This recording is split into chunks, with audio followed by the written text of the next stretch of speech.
Today, more from the property market frontline.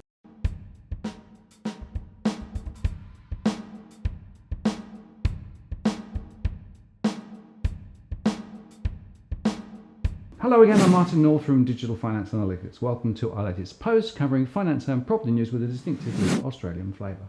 And today, I'm very pleased to welcome a new guest onto the DFA channel. Hello, good to see you. Thanks for having me on, Martin.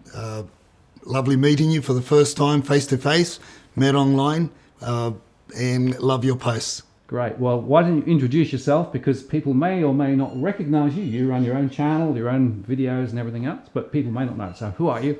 Edwin Almeida from Ribbon Property Consultants, and I've been an industry commentator for many years now. Some might say that I'm also an industry activist and a rebel in other parts of the world. Rebel is good. Give a bit of background. So you're based in Sydney? That's right. Okay. And so your property exposure sort of field of view is what? Sydney and the surrounding area? Sydney, the greater metropolitan area. Over the years, I've worked with many developers, landowners, and I've been in selling and property and managing property in the industry for approximately 15, 17 years now. I have ventured out in selling properties in Queensland. There was a time earlier in my real estate career. I've also been involved in buying and selling property, renovating. So I've got a fairly good grasp and good cross-section of understanding as to what the property market is doing from, let's say, from putting together development sites to construction, selling your what we'd call your established homes, also property management right across Sydney. So it's given myself a good perspective of what's happening on the ground. Also involved with State Agents Cooperative, where we get a lot of data from various members across New South Wales. Okay, great. Well, it's really good to have you with us, and we'll put links to your site and everything down below so people can actually go and have a look there. So I think we're at a very interesting point in the property cycle, and you know that I'm relatively bearish on property at the moment. So come clean, where are you? Are you bullish or are you bearish on property? Very much bearish. I really and honestly believe that we are going to go back to 2004, 2005 prices in a lot of areas. I've been calling this market, I've been calling the oversupply that many have been saying that there's been an undersupply for the last 7-8 years. Because of my involvement with developments, Martin, I've been able to see and I've been able to talk to a lot of big developers in Sydney where I've seen development sites for up to 2,000 apartments. I've looked at the plans. I've looked at the proposals. I've talked to the various developers involved in these developments. So over the years, I've been basically warning people that we're going to come to a time where there's going to be a huge oversupply, and we have. I've been calling this market for the last 5 years. But a lot of people, as you know, they take our commentary at face value, and they look around and say, well, we don't see it. But by the time a development application goes through the process, goes through council, and it's completed, it's anywhere between 3 and 4, even some cases 5 years. So although I was talking about it 4 or 5 years ago, I wasn't saying that they're just going to pop up like mushrooms overnight.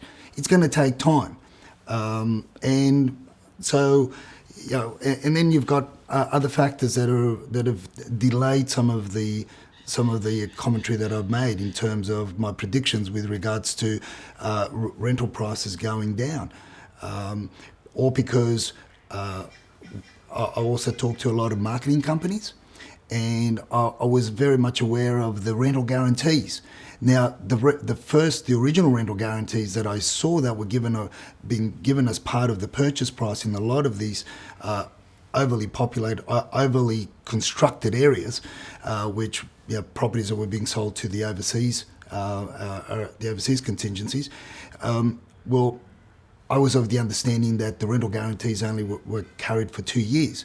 In some cases now I've been finding out that the rental guarantees are carrying for 3 years, 3.5 years. They've stretched them out in order to appease the people that have bought these properties. So yeah, I'm very much bearish, and I think the general public need to become well aware of the fact that I'm calling 204, 205 prices all over again. Okay, that's very interesting. And I think on the development front, I've spoken to a number of developers in the last month or so, right? And I've got 3 messages coming out. The first is they're having great difficulty shifting the stuff that's being built at the moment. Yeah. So they can't sell them off the plans. They're actually finding it really tough to get people to buy them. They're having to discount very heavily. They are, in some cases, now considering renting those properties out rather than trying to sell them at the moment, hoping that things will improve. And they're not buying any more land. So effectively, what they're saying is, we don't see that we're going to be able to invest in new developments down the track. I guess right? Opening that up into a number of areas. The first area is, I truly believe that we have close to 120, 140,000 dwellings that are vacant in the East Coast, right? So we could attribute most of them to be owned by overseas investors that have just parked their money here in Australia. Our government being complicit or not, that's another question for another blog. The banks being complicit or not, again, that's another question for another blog. So keep these numbers in mind, 120,000 dwellings, right? Then we've got possibly 70 to 80,000 properties currently under construction that are yet to hit the market, under construction. And then we've got a further 120 to 150,000 in the works through the DA application. So as far as I'm concerned, we've got an oversupply for the next 7 or 8 years. Yeah. So if you put them in round numbers, I reckon there's about 200,000 more coming on stream over the next 1 to 2 years, right? And net migration's around 280,000. Let me stop you there. Yeah. I haven't come across any migrant to date that has come into the country with $300,000 or $400,000 in the back pocket. Right. Now you can proceed. No, absolutely, because I was going to ask the question, right? Because the standard argument always is, but isn't migration blotting up all of the spare capacity, right? You've made the first point, but actually a lot of people who come into Australia don't have the wherewithal to buy. They might go into the rental sector, but not buy. And the second point, I guess, there is that if you look at it, the whole question of the mix of property that they could buy anyway, right, relative to what's available is also another factor. And interestingly, the ABS data that shows the number of people per property, right, has not changed in 20 years. And so if there was an undersupply of property, you'd expect that number to go up, but it's not. So I think the whole question of supply going to save us is not true. No, not at all. We know that a lot of the migrants that are coming into the country are going to be renting. Okay. So I get a lot of rental data, and I've been putting this out more so over the last 12 months. And I've been noticing a growth, a pattern, particularly in the last 6 or 8 months, where the monthly new rental listings coming on to the market, that's new, not existing, has been around about the 15, 16,000 properties on a regular basis. Yes, some get taken out, but there are new ones that are coming on. And that's been growing steadily over the last 6-7 months. Because of the data that I obtained from approximately 150, 170 real estate agencies, all the sources that we gather our data from, we get what I call on the ground data, live data, real data, not data that's 3 months old or 3 to 6 months old in some cases, for the ABS, for our friends at CoreLogic can put together, and then the mainstream analysts can go out there and do the position the numbers whichever way they want to tell the story. Real data has been telling us for the last three years that there's been a growth in rental vacancies, and real data has been telling us for the last 2 years that there's also been an upside in the vacancy rates. So when you have 6, 7, 8, and in some cases 9 weeks of properties being vacant for 9 weeks, that's alarming. So where is all this undersupply? The migrants here, they're coming in, but they're still absorbing the existing property. So why has that been growing? And it's only over the last 6 months that the mainstream have picked this up. Yes. I've been calling it for the last 2 years. Yeah. Well, indeed. What's fascinating there is that if you think about it, rental is more associated with income growth than property price growth, right? And the fact is that people haven't got a growth in their income, so they're not able to pay more rent. And the other interesting thing is, of course, the banks now are required not to take 100% of rental flows when they do a mortgage calculation. They're having to assume now some vacancy. They're having to take a haircut at 80%, right? That's new. That's quite new. That, of course, is one of the reasons why your ability to borrow is lower as well. So this whole rental sector, right, and the fact that a lot of the data that's out there is not giving us the true picture, I think is a really, really important message. Look, it has been, but it fails. There are so many barriers or stopples that we've come across because, I mean, look, I'm a little bit of a conspiracy theorist as well, you know? And we sort you of and John Adams will get on really well. And you sort of wonder what's the reasoning, why? But it's obvious. It's obvious. It's an economy. It's a state, national economy, all based around construction so far. So New South Wales and Victoria, you could say, is being the saving grace. All the stamp duty money's coming in, and now there's been a slowdown of purchases. But you know what? In a downward market, people are still going to buy. The revenues there aren't going to be as much revenue there for the state government because based on sale prices and stamp duty and so forth. But just going back one step, Martin, this is where I was leading to before, and that is we have close to 240, as you were talking about, say 200,000 properties that are sitting vacant, dormant, or about to surface in the next few years. All we need out of those is not 20%, not 10%, less than or around about 5% to come onto the sales side of the market, the resale side of the market, and we've got what John says, Armageddon. Yeah. It's incremental. It doesn't have to be the whole lot, right? Yeah. So one of the other interesting questions is auction rates, right? And there's a lot of sort of noise in the auction numbers. And of course, everybody quotes the percentage clearance rate, which I don't think necessarily tells the full story. So what's your perspective on the whole auction numbers question? There's a lot of noise, a lot of noise, but no rhythm.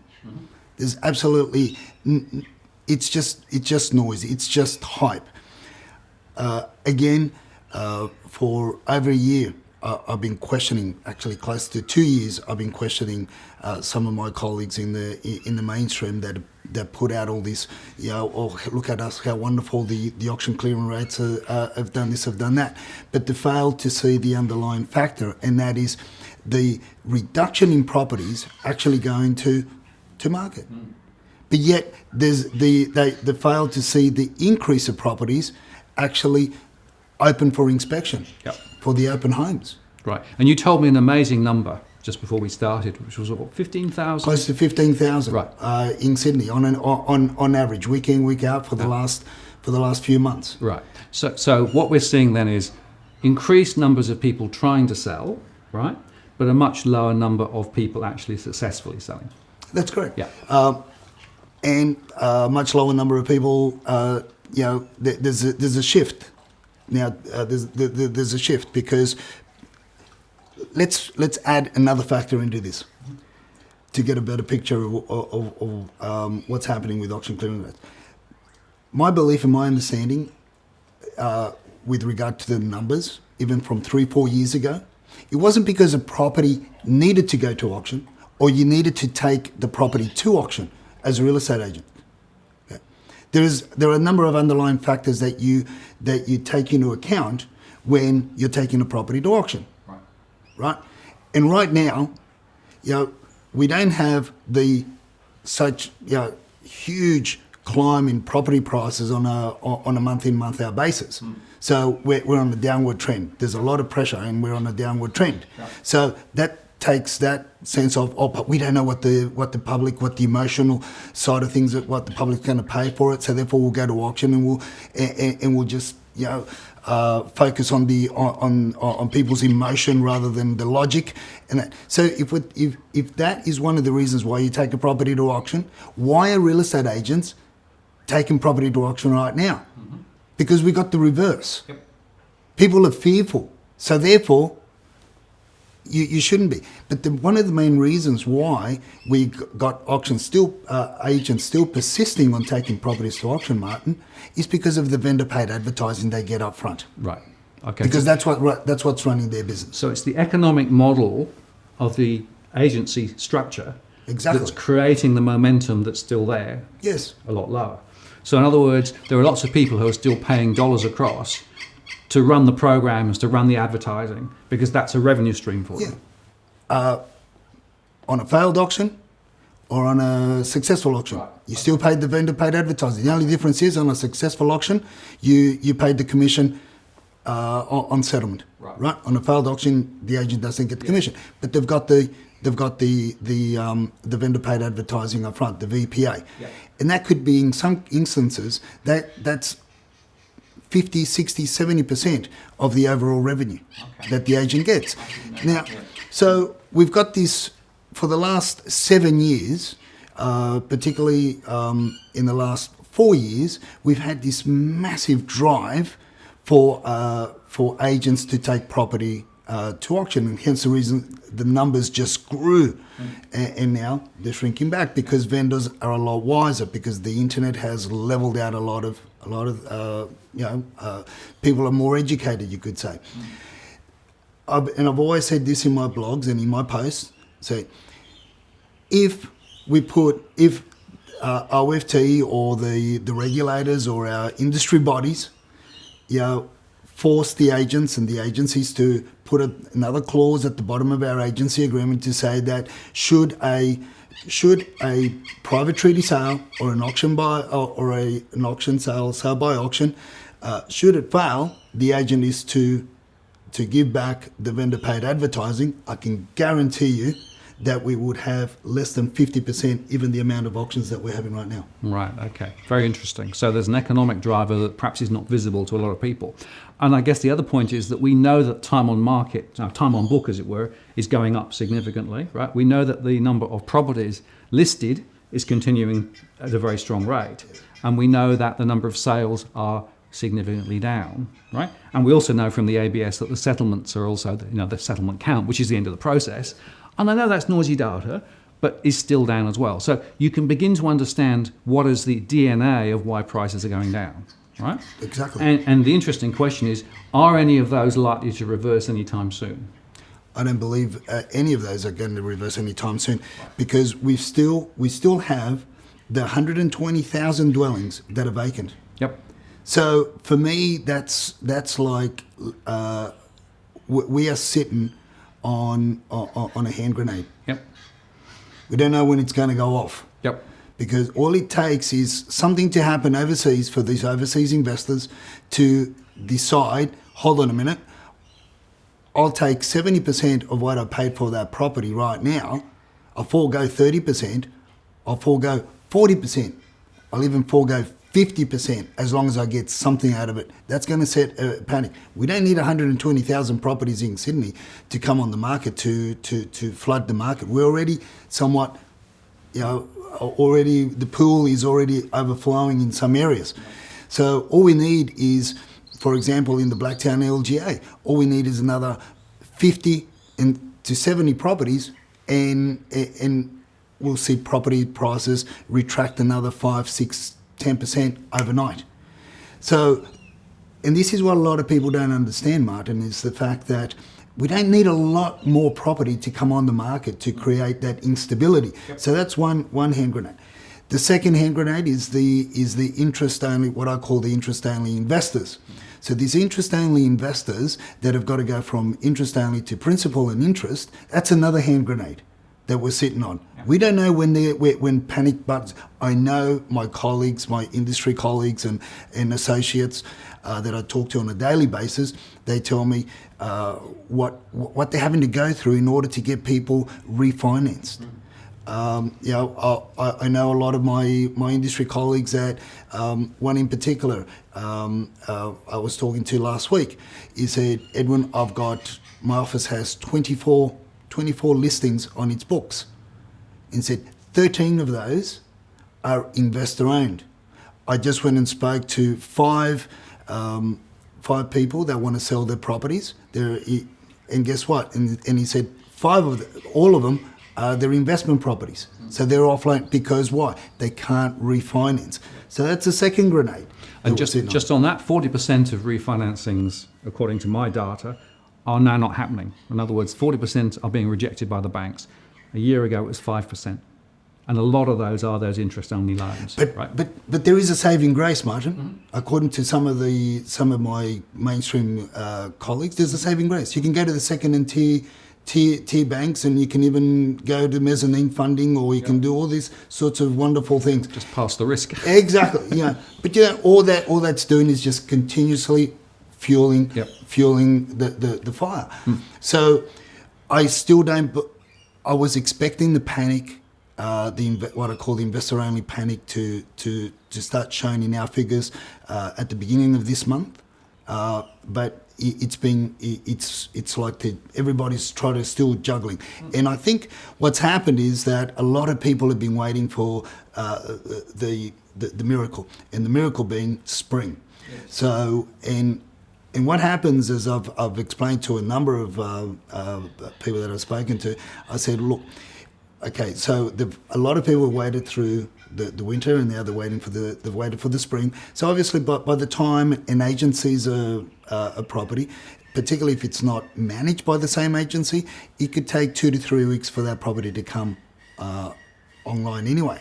So I would say we're going to start seeing a lot more investor-only listings, or from vendors that are only interest-only, coming on the market, and that's going to set off another time bomb as well. Yep. And then I also have another grenade that we're sitting on, and that is the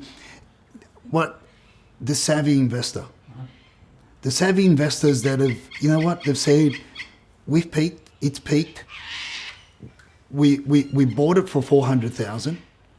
The agents have told us it's now worth $600,000.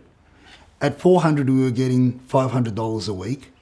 At $600,000, now they're asking for a drop in the rental price to $470,000. It just doesn't make sense.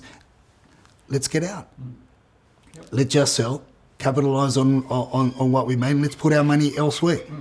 And that, so you've got 3 potential grenades that are about to go off. And then you mentioned earlier on that in your discussions with developers that they don't have any new buyers. The local people aren't buying because not only because of the price point, but because a lot of these developments are under-engineered, as far as I'm concerned. In other words, they're going to have major issues in the future. But what I'm seeing and what I'm invited to are meetings where entire block of units have people, what I call the Houdini investors, have walked away from their 10% deposits, and now they're going to go back on the market. 2 problems that arise from that. The first one is they're no longer new. They're no longer considered, they're new, but they're not considered to be first-hand, a transfer of title first-hand. So we've got a second transfer of title. So therefore, they can't be sold to overseas investors anymore. they've got to be sold to the local market. The local market will not absorb them unless they get a 30-40% discount. Right. So we've got 2 weeks ago, I was invited to a meeting where there was a block of units. I won't say exactly where it was. 60 investors. Yeah, it's a block of 60. All 60 have walked away. Yep. Not 5, not 6, not all 60 have walked away. And the developer now is looking for an alternate. I said, take 30% off and we could help you. Yep. But other than that, what's their alternative? They don't have another alternative. And I'm seeing that also in Brisbane and Melbourne, by the way, because I get national data. And so very similar things going on there, where effectively you've got all of those properties that effectively were sold off the plan, 10%, and now they're struggling because people are walking away. And by the way, the banks are also now insisting on new valuations, right? And those valuations are coming a lot lower, so they can't get the mortgage. So it's all part of this same fabric of tightening of credit and prices sliding. So if you put all of this together, you said we could be back at 2004 level. I just want to sort of come to that point. So you're looking at prices how much down from where they are now? Another 20%. Okay, right. And in Sydney, we've already 30%. We've perhaps come down 8, 9, 10% already from the top. Well, yeah. Look, as an overall average, but when you look at again, I'd say the Blacktown LGA, I call that the canary in the coal mine. Okay. And a lot of people fail to see this. It has been the canary in the coal mine for the last 2 property downturns, and I believe this is it stands out a lot more now. But people aren't, for some reason, they're not looking at it as closely as what I have been. I've seen, Martin, in some parts of the Blacktown LGA, we're already down 20-22%. Yep. So when I say another 20%, I'm talking about from that point. Okay. So 40% in a lot of areas is going to be common. Yeah, and you know that I got hauled over the coals after my 60 Minutes program when I said, well, the worst case could be 40%, right? And yet, in fact, if you look carefully, there are other people also saying that is not out of the whack. So yeah, when you called the worst case scenario 40%, I felt like tweeting out to you and saying, you got rocks in your head, Martin. I think you're being generous. Yeah, okay. Too optimistic. You see, John Adams is saying 80%. So yeah, okay. So it's pretty serious. There are so many negative indicators, right? And I guess the other question then is, well, but a lot of the property sector says, well, but won't the government intervene? So won't they get via the RBA cut interest rates? Won't they offer more homeowner grants? Won't they do all the things they did previously? What's your perspective on that? Let's take one of those at a time. Yeah. Interest rates drop further. Well, how much is that really going to influence where the banks are getting the money from? Oh. The RBA aren't providing the banks with the money. Yeah. For one. Yeah. Secondly, my understanding, if interest rates go down, everything else is going to cost a lot more for us to buy. Petrol, that's going to go through the roof. The Aussie dollar is going to go through the floor. Yep.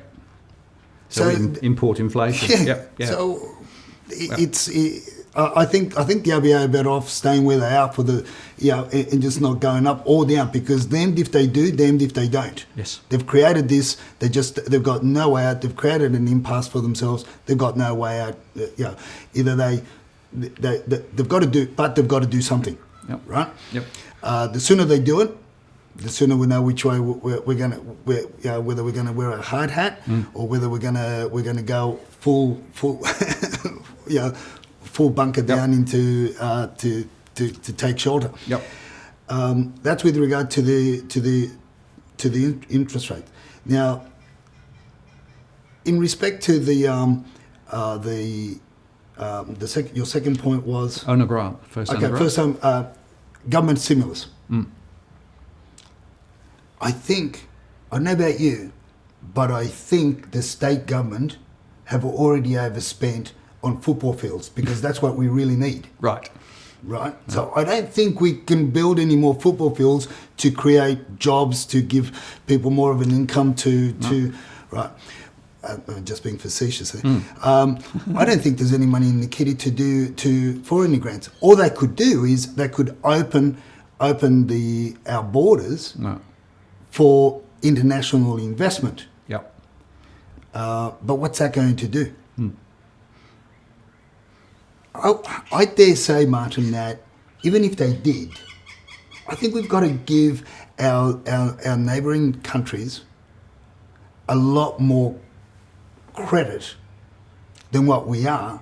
Just because let's say we open up the policy for them to buy even the secondary stock, even the established properties. My question is, would they really? One, the banks aren't going to lend them the money. So would you park $200,000 of your money knowing that in 6 months' time it's only going to be valued $100,000? There are other nations around the world that are springing up in the. I just came back from Vietnam.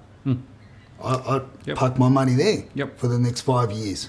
It's a growing economy. There's a lot of growth. I believe that other nations, if they could, they just pull their money out, but they can't. They're stuck. And that's why a lot of them are going to be walking away from the deposits. So effectively, the conclusion is it looks pretty negative. There isn't much that can be done about it. I mean, we sort of backed ourselves into a corner with ultra low interest rates, very free lending. That's all tightening. We know that the international situation is now different from where it was, particularly because there's no capital growth, and that means the international investors are less likely to come in. And we know that there is still some local buying and selling going on, and that will continue, but at a much lower rate than we've seen over the last 4 or 5 years. And you put all that together, and the inevitable conclusion is that prices are going to fall further. Very much, and that's without, as I was saying, alluding earlier on, without those hand grenades going off. So then we get the international situation, the US begins to wobble and the corporate defaults rise, or we get something political up in Europe or whatever, right? So we are in a rather precarious position at the moment. And my own view, and I think you're probably reflecting it too, is that really we've got to wake up and understand that we're in a new situation than we were even a year ago. Very much so, and I think this is where a lot of my colleagues have failed to understand my posts. My posts, albeit they get called negative, your posts get called negative. We're the doomsayers. It's our fault that all this is happening. By the way, according to some accountants that I've. If nobody talks about it, it's not going to happen, right? Exactly. But because I talk about it too much, apparently it has happened. So, if I talk enough that I'm going to have blue eyes next year, I'll get blue eyes. Hey, serious. I've been, but with all this, all what a number of us have been doing, Martin, has been informing the public of what's to come. Now, quite a number of my clients over the last 2 years have taken my advice. They have cashed out. One particular one, he often sends me posts of what's happening where I sold his property. I sold a 2-bedroom apartment in Cronulla for him for $720,000. Superior property to his is now on the market at 610. Superior property. He didn't have a balcony. Apartments closer to the beach, bigger in internal square meterage, with a balcony, with renovated bathrooms, renovated kitchens, are selling for 15% less than what he sold out for 12 months ago, only 12 months ago. As I said, I sell property all around Sydney. I know a lot of agents are all around Sydney, and hence the reason why I gather all this information. And I look at, again, going back to the Blacktown LGA, where homes there that our office sold 12 months ago again for 750,000. Now, superior property with an extra dwelling, a granny flat, an income source, with access to the rear yard, obviously, with garages and the like. Again, $120,000 less than what we sold inferior property 12 months ago. Yeah. So that's where it's all. That's where it's all going. So our clients that have taken our advice got out. Some got out a lot earlier than others. But the thing is, in another 6-12 months, if they wanted to, I won't advise them to, but if they wanted to, they could come back in and buy something a lot better, a lot bigger.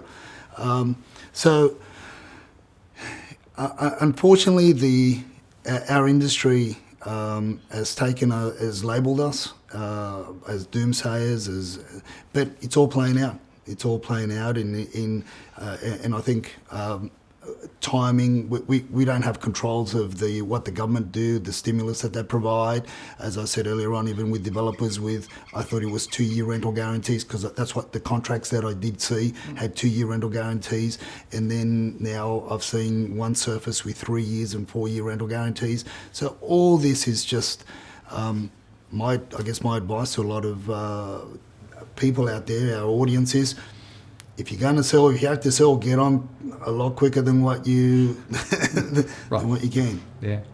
Look, I really appreciate your time, and it's been really interesting. Thank you very much for spending some time with us. And perhaps we should check back in 6 months and see how the trajectory is going, because I think you and I both have the similar view. And it's interesting that somebody absolutely entrenched inside the property sector is actually saying the same stuff. Right. Great. Thank you very much. Thank you. Great. So there you have it. Another perspective from inside the property market, and another reason why perhaps we should be very cautious and careful about the property sector. I'm Martin North from Digital Finance Analytics. Many thanks for watching, and I'll see you next time.